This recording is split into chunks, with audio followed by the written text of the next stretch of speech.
Thank you, sir. Nikki Wagner. Thank you, Mr Speaker. I rise to support the Local Government Borrowing Bill at its first reading.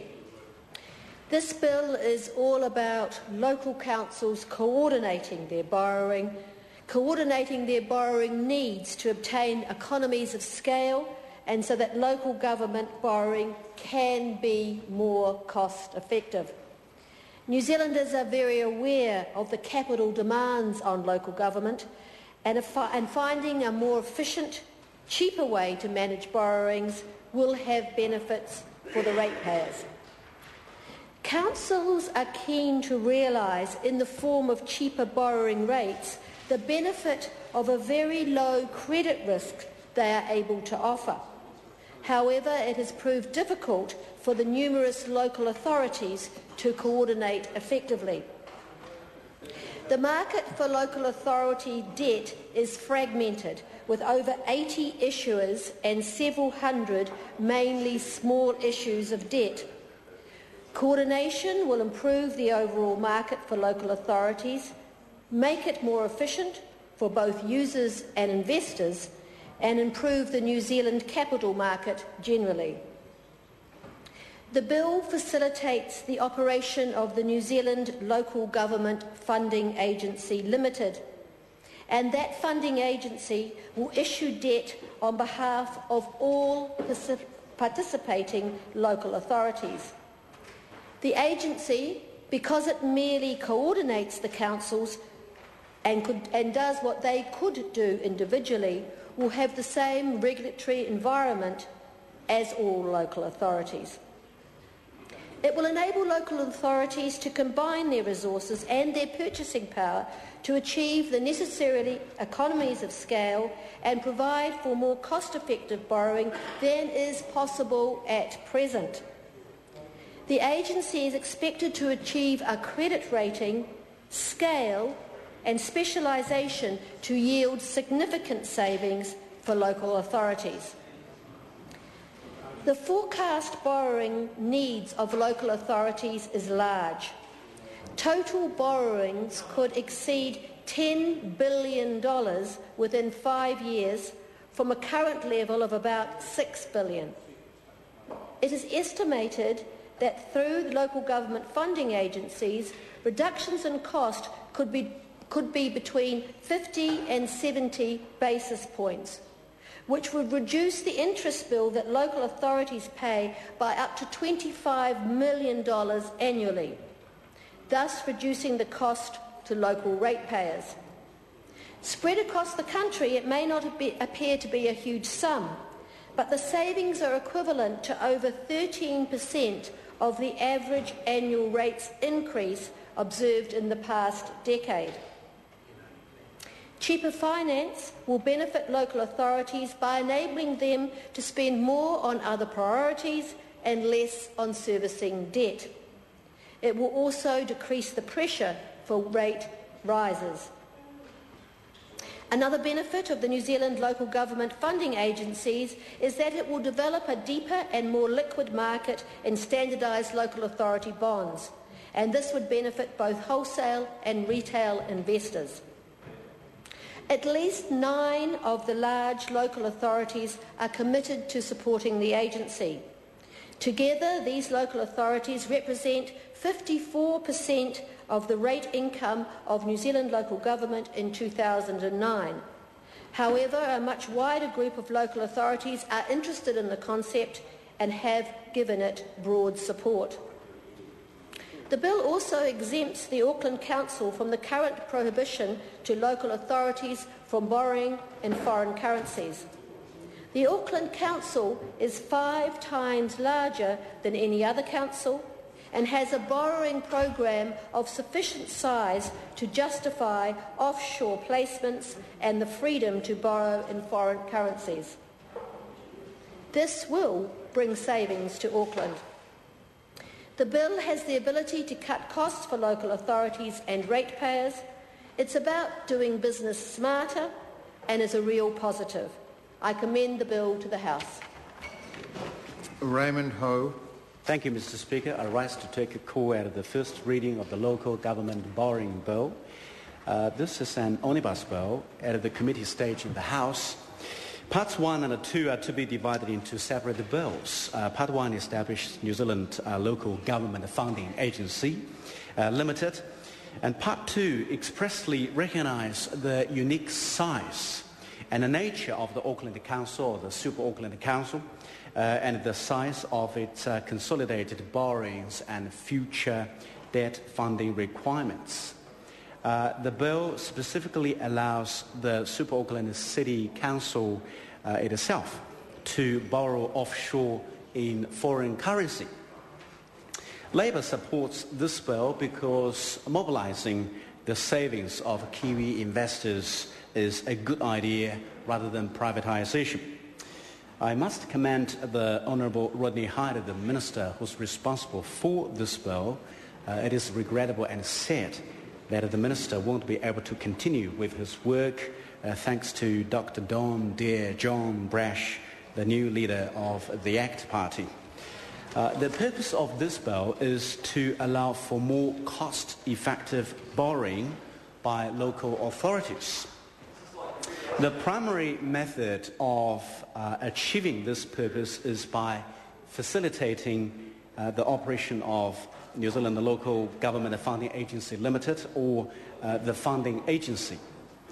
Before we deliberate on the details of this bill, it is necessary to have a look at the 2007 inquiry into the funding mechanisms available to local authorities.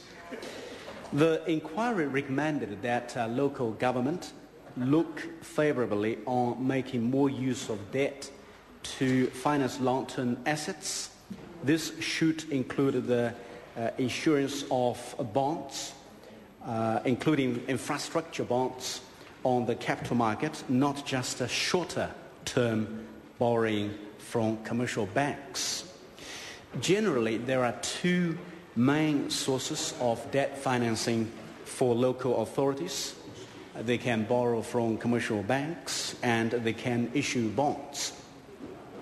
Under a 1998 amendment to the Securities Act 1998, local authorities are no longer exempt from obligations on bond issuers, including the publication of a prospectus that all elected members must sign. This amendment made the issuing of the bonds more costly and politically difficult for local authorities. One councillor could, for example, prevent borrowing on the market regardless of the majority view. This is the first problem. And the second problem was very obvious. That is, although borrowing from commercial banks has been popular, this source of debt was often and for most of the time overpriced. In April 2008, the Labour government passed the Securities Local Authority Exemption Amendment Bill. The Act addresses the Securities Act compliance issues raised by the local government rate inquiry. It allows local authorities to meet reduced disclosure requirements when offering debt securities to the public. Essentially, it reinstates the exemption that was in place prior to 1998. Local authorities have to produce an investment statement with a certificate of compliance signed by two councillors rather than an investment statement and a prospectus signed off by all councillors of the local authority. The Auckland City Council was the only local authority to issue debt securities without its exemption being in place. So the purpose of this bill is to provide more cost-effective borrowing by local authorities and reduce compliance costs. The bill is to achieve this by facilitating the operation of the funding agency, which will issue debt on behalf of all participating local authorities. A number of commentators have reported on the projected debt levels of local authorities throughout the country over the next 5 years. The regulatory impact statement issued by the Treasury reported that there are nearly 80 separate borrowing entities, each with a limited number of debt providers, resulting in a wide array of terms and costs between local authorities for borrowings. Under current legislation, local authorities are restricted from borrowing in foreign currency and face compliance costs if they raise funds through the issuing of retail bonds. Another option for obtaining debt funding provided by this bill is by consolidating borrowings of local authorities through issuing generic bonds to retail and wholesale investors and on-lending funds raised to participating authorities. I note media reports that the proposed funding agency will probably achieve a top AAA credit rating in local currency terms.